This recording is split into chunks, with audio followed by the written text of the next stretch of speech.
بسم اللہ الرحمن الرحیم۔ حضرت عمار بن یاسر رضی اللہ تعالی عنہ کا شمار ان اصحاب رسول صلی اللہ علیہ وآلہ وسلم میں ہوتا ہے جو اوائل اسلام میں ہی دامن اسلام سے وابستہ ہو گئے تھے۔ صحیح بخاری شریف کی ایک روایت میں ہے، جس وقت آپ ایمان لائے تھے تو آپ نے حضرت ابوبکر صدیق رضی اللہ عنہ کے علاوہ صرف 5 غلام اور 2 عورتوں کو رسول اللہ صلی اللہ علیہ وآلہ وسلم کے ساتھ دیکھا تھا، اور یہ وہ حضرات تھے جو اپنا اسلام ظاہر کر چکے تھے، وگرنہ صحیح روایت کے مطابق اس وقت 30 سے زائد اصحاب دائرہ اسلام میں داخل ہو چکے تھے، جنہوں نے مشرکین کے خوف سے اپنے اسلام قبول کرنے کا اعلان نہیں کیا تھا۔ حضرت عمار رضی اللہ عنہ کی والدہ ماجدہ حضرت سمیہ رضی اللہ تعالی عنہا ہیں، کہ جنہیں اسلام کی پہلی شہید خاتون ہونے کا شرف حاصل ہے۔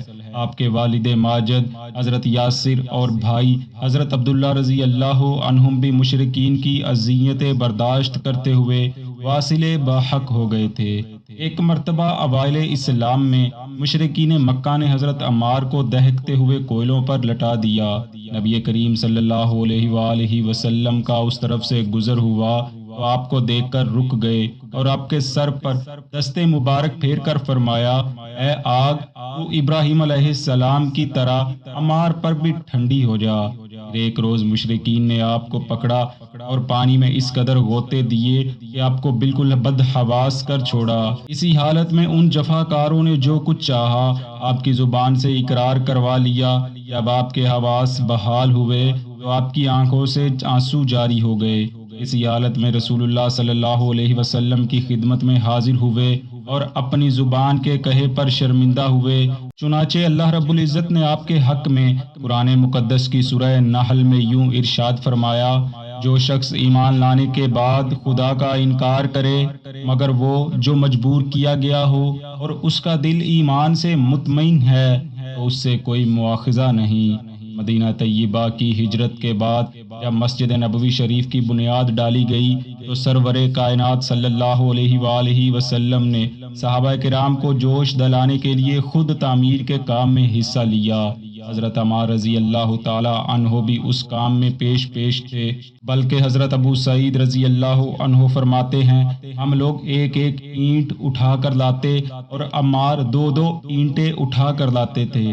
ایک دفعہ جب آپ اینٹیں اٹھائے ہوئے رسول اللہ صلی اللہ علیہ وسلم کے سامنے سے گزرے تو آپ نے فرمایا، افسوس عمار، تمہیں باغی گروہ قتل کرے گا، تم اسے خدا کی طرف دعوت دو گے اور وہ تمہیں جہنم کی طرف بلائے گا۔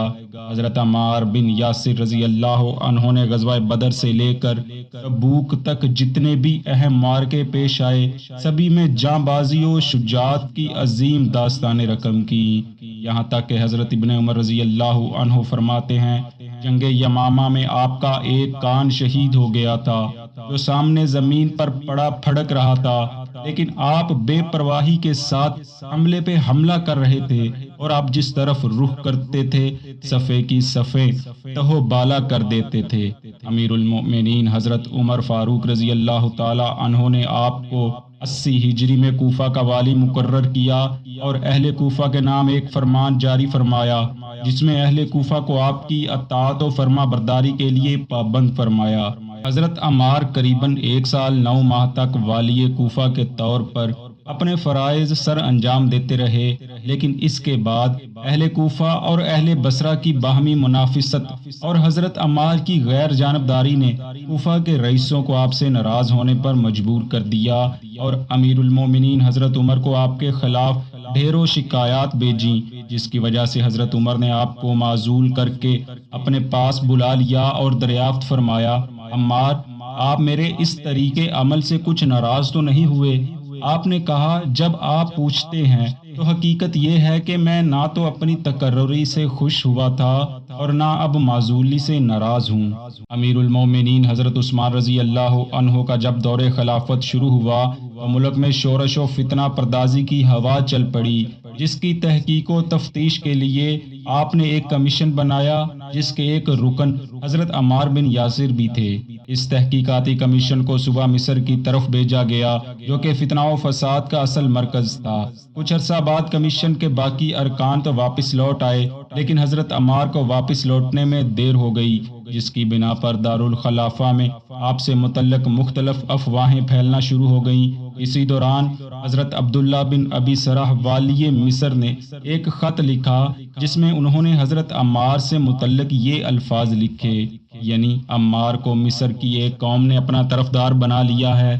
ان میں عبداللہ بن السودا اور خالد بن ملجم، سودان بن حمران اور کنانہ بن بشر ان کی طرف جا ملے ہیں۔ یہ بات کس حد تک درست ہے اس کی حقیقت اللہ رب العالمین ہی جانتا ہے، لیکن ابن سعد کی روایت کے مطابق جب آپ واپس لوٹے تو انقلاب پسند جماعت کا اثر آپ کی شخصیت میں نمایاں تھا، یہاں تک کہ آپ مجمع میں آپ علل اعلان حضرت عثمان کے طرز حکومت پر نکتہ چینی کرنے لگے۔ بعض روایات سے یہ بھی ظاہر ہوتا ہے کہ جن لوگوں نے حضرت عثمان رضی اللہ عنہ کا محاصرہ کیا تھا ان میں آپ بھی شامل تھے۔ حضرت عثمان کی شہادت کے بعد جب امیر المؤمنین حضرت علی کرم اللہ وجہہ الکریم کا دور خلافت شروع ہوا تو حضرت عمار مہمات امور میں حضرت علی کے دست و بازو ثابت ہوئے۔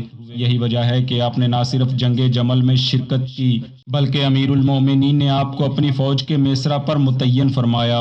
حضرت عمار کو چونکہ رسول اللہ صلی اللہ علیہ وآلہ وسلم کا فرمان یاد تھا تو آپ کو یہ یقین تھا کہ میں حق پر ہوں، لہٰذا آپ جس دیدہ دلیری کے ساتھ لڑے اور اپنی تلوار سے مخالفین کے پرخچے اڑائے اس کی مثال نہیں ملتی۔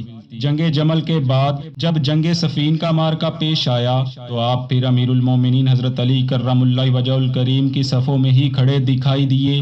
اس وقت آپ کی عمر 91 برس تھی، لیکن آپ اپنے ضعف میں بھی اس قدر چست تھے کہ جس طرف رخ کرتے صفیں کی صفیں درہم برہم کر دیتے تھے۔ ایک روز شام کے وقت جب جنگ پورے زور سے جاری تھی تو آپ نے دودھ کے چند گھونٹ لیے اور کہا، مجھے رسول اللہ صلی اللہ علیہ وآلہ وسلم نے فرمایا تھا دودھ کا یہ گھونٹ تیرے لیے دنیا کا آخری توشہ ہے۔ بس یہ کہتے ہوئے آپ جنگ میں گھس گئے کہ آج میں اپنے دوستوں سے ملوں گا۔ جو شخص بھی رسول اللہ کے فرمان سے واقف تھا آپ سے پہلو تہی کرتا اور آپ پر حملہ کرنے سے کتراتا تھا، لیکن ایک بدبخت ابن الغاویہ نے آپ کو ایسا نیزہ مارا کہ زمین پر گر پڑے۔ اسی حالت میں ایک شامی آگے بڑھا اور تلوار کے وار سے آپ کا سر تن سے جدا کر دیا۔ آپ کی شہادت کے بعد یہ دونوں بدبخت آپ کے قتل کا کریڈٹ لینے کے لیے لڑ پڑے۔ ایک کہتا میں نے قتل کیا ہے تو دوسرا کہتا میں نے قتل کیا ہے۔ اس کا فیصلہ کروانے کے لیے وہ حضرت معاویہ رضی اللہ عنہ کے دربار میں پہنچ گئے۔ حضرت عمرو بن العاص رضی اللہ عنہ بھی وہی تھے۔ ان دونوں کا معاملہ سننے کے بعد حضرت عمرو نے کہا، خدا کی قسم یہ دونوں جہنم کے لیے جگڑ رہے ہیں۔ حضرت معاویہ نے سنا تو برہم ہو گئے اور کہا، عمرو تمہاری یہ کیا حالت ہے؟ جو لوگ ہمارے لیے اپنی جان قربان کر رہے ہیں ان کو ایسا کہتے ہو؟ بولے، خدا کی قسم ایسا ہی ہے، کاش آج سے 20 برس پہلے ہی مجھے موت آ گئی ہوتی۔ منقول ہے حضرت عمرو کو حضرت عمار بن یاسر رضی اللہ عنہ کی شہادت سے سخت پریشانی لاحق ہوئی اور اس جنگ سے کنارہ کشی اختیار کرنے کے لیے تیار ہو گئے، لیکن حضرت معاویہ نے کہا، عمار کے قاتل ہم تو نہیں ہیں بلکہ وہ جماعت ہے جو انہیں میدان میں لائی ہے۔ الغرض نبی کریم صلی اللہ علیہ وآلہ وسلم کے فرمان کے مطابق حضرت عمار کی شہادت سے حق و ناحق کا فیصلہ ہو چکا تھا۔ کون کہاں کھڑا تھا سب کچھ واضح تھا، یہاں تک کہ حضرت خزیمہ بن ثابت رضی اللہ عنہ نے اس وقت تک تلوار نہ کھینچی تھی جب تک کہ حضرت عمار کی شہادت نہ ہو گئی۔ اس کے بعد آپ نے حضرت علی رضی اللہ عنہ کے گروہ میں شمولیت اختیار کر لی تھی۔ حضرت علی نے آپ کی شہادت پر فرمایا، قدیم صحابہ میں سے کوئی بھی ان کی مغفرت میں شک نہیں کر سکتا۔ عمار اور حق لازم و ملزوم تھے، اس لیے ان کا قاتل یقیناً جہنمی ہوگا۔